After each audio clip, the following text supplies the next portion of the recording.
First of all सभी को जोहार, गुड मॉर्निंग। तो आज हम लोग मिलते हैं पॉलिटी में, जिसमें से क्या देखेंगे भारत की स्थिति एवं विस्तार में कहाँ पर भारत स्थित है, सिचुएटेड है। तो सबसे पहले यहाँ पर हम लोग अगर बात करें तो एक चीज यहाँ पर आप लोग गौर कीजिएगा, अक्षांश और देशांतर को सबसे पहले हम लोग समझने का प्रयास करते हैं।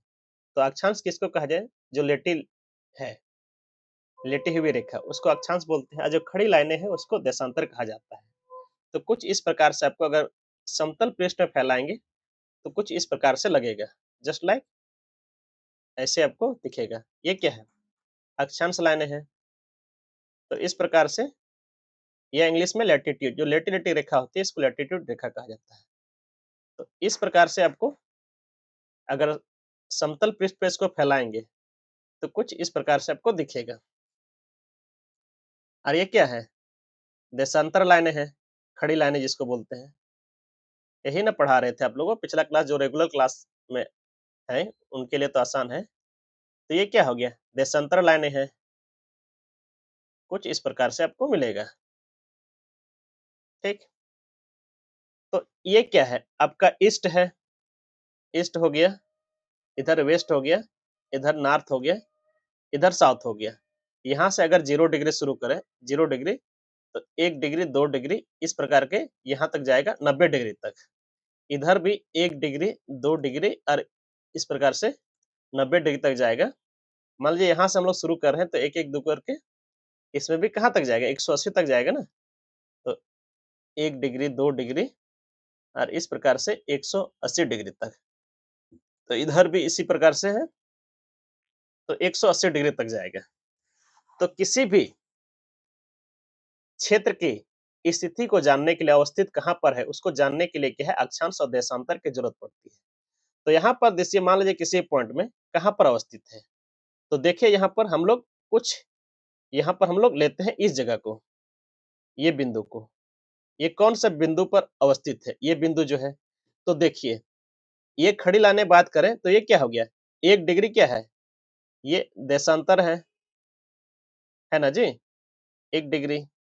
दूसरा यहाँ पर देखें, 1 डिग्री पर ही आपका क्या है? अक्षांश है। ये बिंदु जो है यहाँ पर अवस्थित है। तो भारत तो कोई बिंदु तो है नहीं, क्योंकि क्या है, भारत बहुत बड़ा क्षेत्र है। तो बिंदु अगर आता तो इस प्रकार से हम लोग निकाल लेते हैं, लेकिन भारत क्या है? बिंदु नहीं है। ये बड़ा क्षेत्र इस प्रकार से है, तो क्या है, इतना बड़ा क्षेत्र को देखेंगे तो यहाँ से कहीं टच करता होगा, इधर भी कहीं टच करता होगा, इधर भी कहीं टच करता होगा, इधर भी कहीं टच करता होगा, इस प्रकार से ना। तो इसको हम लोग देखते हैं, निकालते हैं। तो सबसे पहले क्या करते हैं हम लोग? भारत की स्थिति को जानने के लिए हम एक ग्लोब बनाते हैं फिर से। ये ग्लोब हो गया है, इस कलर से बनाते हैं यहाँ पर ग्लोब। ये हो गया। ये क्या है? अक्षांश है, और ये देशांतर हो गया। तो भारत की कहाँ पर अवस्थित है? तो भारत कहाँ पर अवस्थित? इस जगह अवस्थित है। तो इधर क्या है? ईस्ट है, इधर वेस्ट है, और इधर क्या है? नॉर्थ है, इधर साउथ है। तो देखिए भारत कहाँ पर अवस्थित है? ये पूर्व भाग है और उत्तर भाग में है, दोनों तरफ है अवस्थित है। तो कहाँ पर अवस्थित है? दोनों। तो यहाँ पर देखिए, यहाँ से यहाँ तक इस पोजीशन में भारत अवस्थित है। तो क्या निकल के आता है? भारत क्या है? उत्तरी और पूर्वी भाग में अवस्थित है। कहाँ पर? पूर्वी भाग में। तो भारत की स्थिति अगर देखेंगे तो यहाँ पर देखिए क्या निकल के आता है। भारत की स्थिति तो कहाँ पर है? तो देखिए भारत की स्थिति जो है, भारत उत्तरी, ये कौन सा है? उत्तरी गोलार्ध, पूरी तरह से उत्तरी गोलार्ध पर अवस्थित है। और कहाँ पर? उत्तरी गोलार्ध, और कौन? पूर्वी गोलार्ध। पूर्वी गोलार्ध पर भारत अवस्थित है। ये हो गया। तो ये क्या निकल के आता है? ये निकल के आता है आपका उत्तरी पूर्वी गोलार्ध पर अवस्थित है। उत्तरी पूर्वी गोलार्ध पर। तो भारत की स्थिति को हम लोग समझ गए कहाँ पर उपस्थित है, ये हम फाइंड आउट कर लिए हैं। अब हम बात करते हैं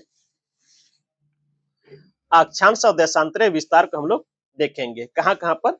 इधर भी कुछ अक्षांश होगा ना जी, ये जो अक्षांश है यहाँ तक, यहाँ भी अक्षांश होगा, छोटा तो बिंदु नहीं है। तो अक्षांश और देशांतरीय विस्तार को हम लोग यहाँ पर चर्चा करते हैं। तो देखिए, भारत का अक्षांशीय एवं देशांतरीय विस्तार,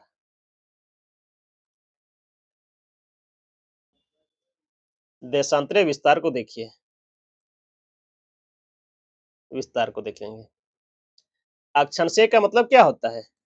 लेटीट्यूड। और देशांतर का मतलब क्या है? लॉन्गिट्यूड। यही ना बताए थे। तो देखिए, सबसे पहले हम लोग अक्षांश को निकालते हैं। अक्षांश, तो अक्षांश में क्या निकाले थे? एक अक्षांश निकाले थे 8 डिग्री 4 मिनट। ये कौन सा है?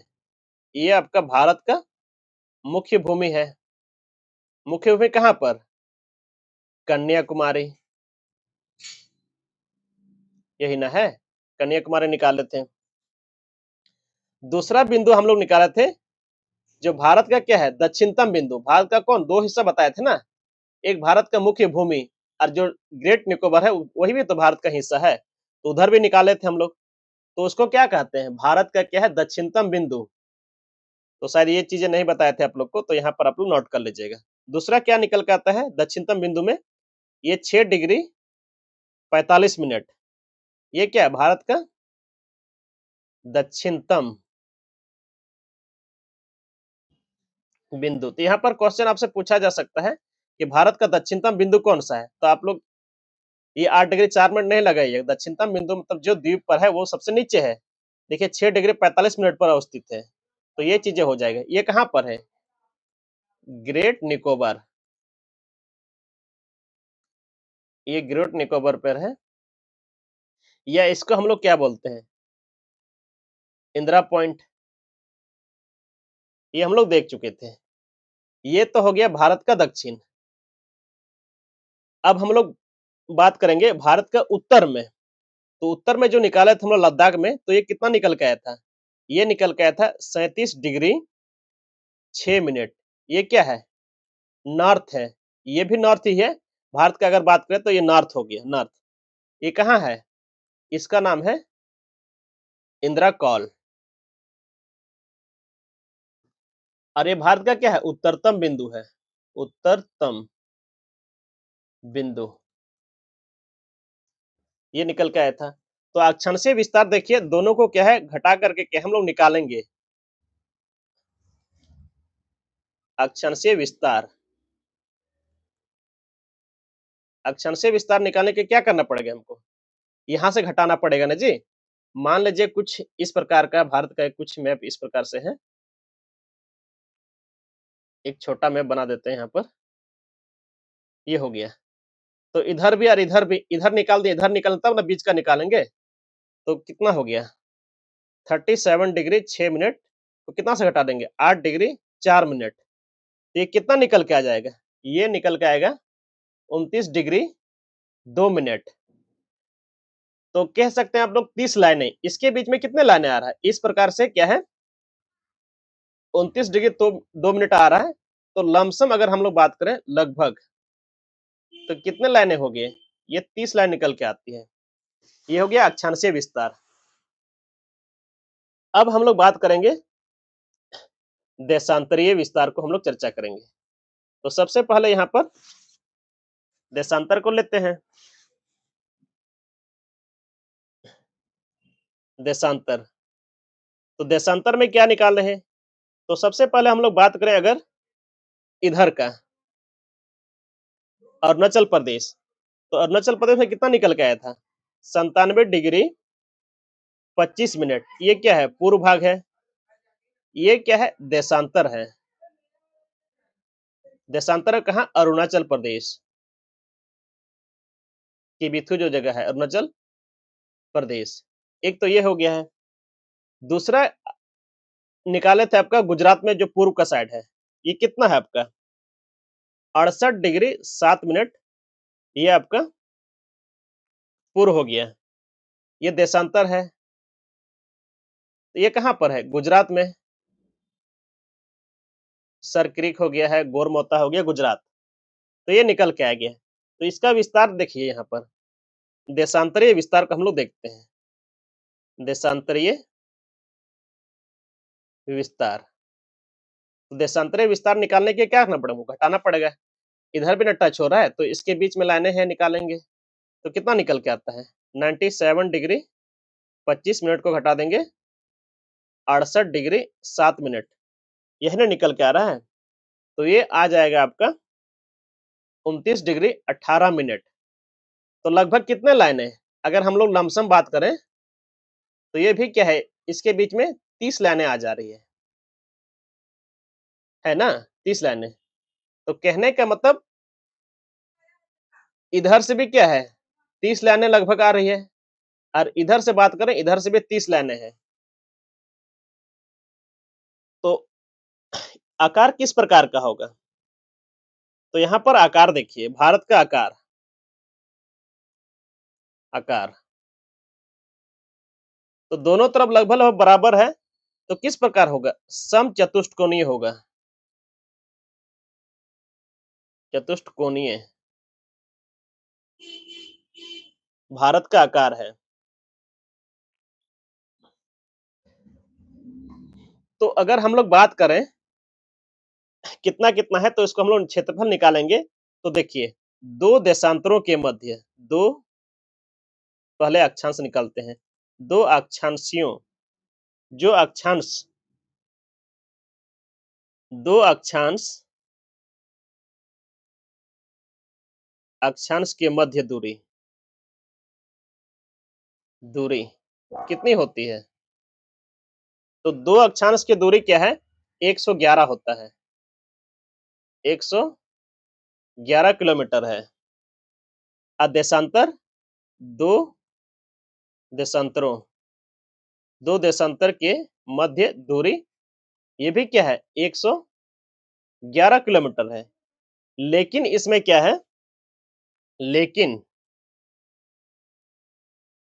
देशांतरों के मध्य दूरी, इसमें क्या लिखिएगा, देशांतरों के मध्य दूरी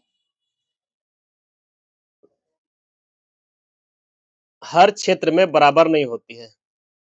मध्य दूरी